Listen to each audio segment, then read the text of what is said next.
Hi, my name is Igor Shoifot. I'm the chairman of the board of Happy Farm Incubator. Besides that, I'm an investor with TNT Investments, which is a public company on London Stock Exchange. I'm also founder of a lot of large websites such as Fotki.com, which had about 10 million users and at some point was a top 500 website. I also sold vInternship, which was an internship portal, and I was the CEO of Microsoft Web TV's largest interactive gaming portal with 72 games named Epsilon Games. I also started a whole bunch of other startups. I teach at Berkeley University and University of San Francisco, and I used to teach at New York University. Very nice to meet you. Generally, I'm interested in projects that could go viral, in the projects that leverage the ability of consumers to attract more consumers to the project. The entrepreneurial potential of Ukraine is the same scale potential as that of a butterfly that has just become a butterfly.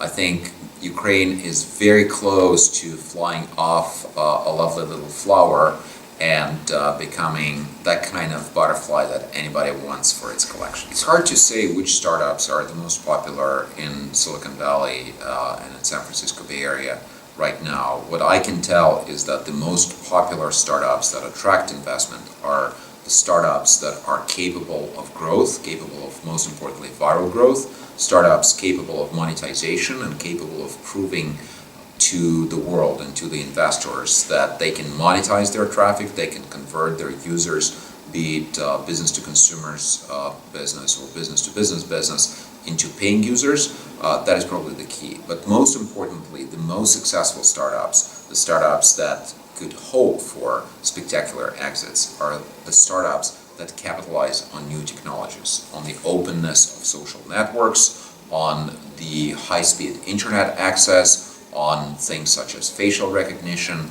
on the new devices such as iPad, iPhone, Android. So I believe in general the most successful startups are startups capable of growth, startups capable of exciting users to such an extent that they would bring more users, and startups capable of monetizing new technology, monetizing users, and capable of leveraging the new technologies. My impressions of the second batch of startups are this. Amazing people. It's really hard to select startups because basically you fall in love with people and basically you sometimes fall in love with projects. So what you need to do is you need to try to be as cynical and as practical as possible and ask yourself several questions. One, are these people capable of execution? Two, are these people capable of listening, not just to you as a mentor, but are they capable of listening to the market? Are they capable to listening to the trends, to their customers? That is very, very important. Another point is how much are these people capable of exciting those who are listening to them? Are they capable of making pivots when it's necessary? Are they capable of turning something that seems very raw, that seems like just an idea, into something real, something that works? And also, very, very importantly, something that scales, because all investors want a big, big business. All investors want Twitter, Google. Nobody wants a little company used by 10 people. There is a huge difference between the first and second cycle. The first cycle companies will love them. The second cycle companies will love them. There are companies in this new cycle that represent the United States, Kazakhstan, Belarus, Russia, and Ukraine, which is really amazing because in the first cycle we only had 5 companies from Ukraine and 1 from Russia.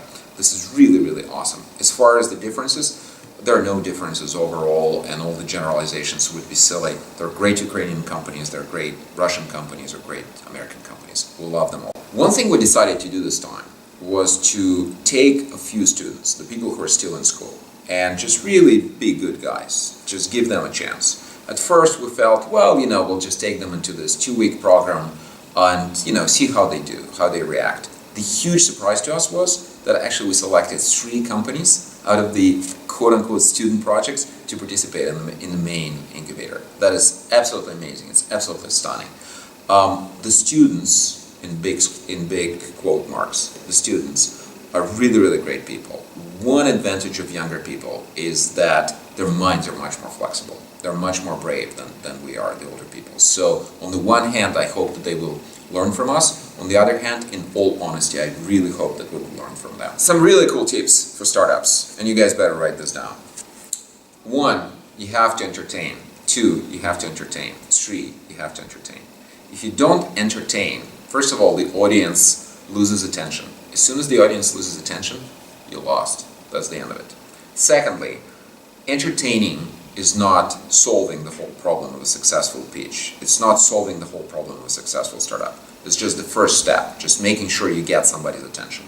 Once you get an attention, once you've entertained a listener enough, what you need to do is try to convert a listener into somebody who wants to become your client, your distributor, your partner, member of your team, possibly your investor, or maybe even your acquirer when a company buys you.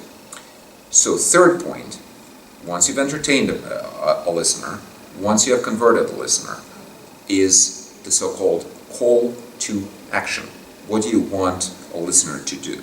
What you want a listener to do in the case of Happy Farm is to take you in, to excite you. So think about these 3 steps, and whenever you're preparing a pitch, do these 3 things: entertain, convert, and call to an action. Very often in Kiev and anywhere in Ukraine, people ask me, well, which incubator should I choose? Here's what I got to tell you. Of course, I work at Happy Farm. I'm the chairman of Happy Farm. And of course, Happy Farm is not the only place where I work. I actually work at TNT Investments, much more than I work at Happy Farm. But I don't think we're the only incubator. There are great incubators out there. For example, we're good friends with East Labs. They're doing a great job. They have a great team. They have some great companies there.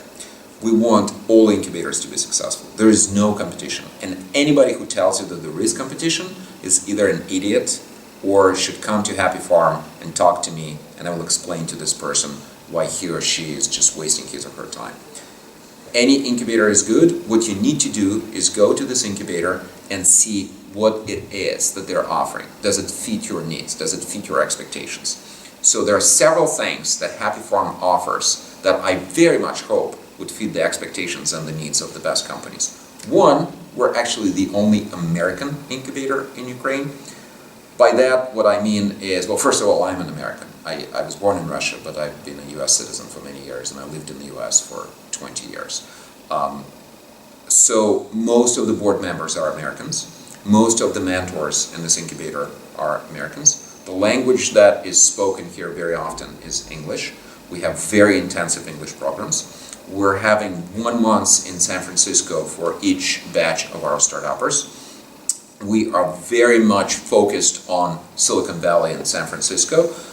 We have a fantastic program where mentors, the best mentors who are venture capitalists, angel investors, very successful startuppers, are teaching startups in every functional area of startup growth, be it search engine optimization, be it advertising, public relations, how to work with distribution channels, how to work at trade shows, etc. These are main advantages, and besides that, you also live in the lovely village of Счастливая in our 4-star hotel, and we're feeding you 3 times a day for free, for you, not for free for us. So it's all covered, all your expenses, living, accommodation, and food for 2 months here in Happy Farm, and then for 1 month in San Francisco, including travel. And we also help you with incorporating the company, opening a checking account in the US, and we give you $15,000 cash. Not bad, right? Why did I join Happy Farm as the chairman of the board? Because it is awesome!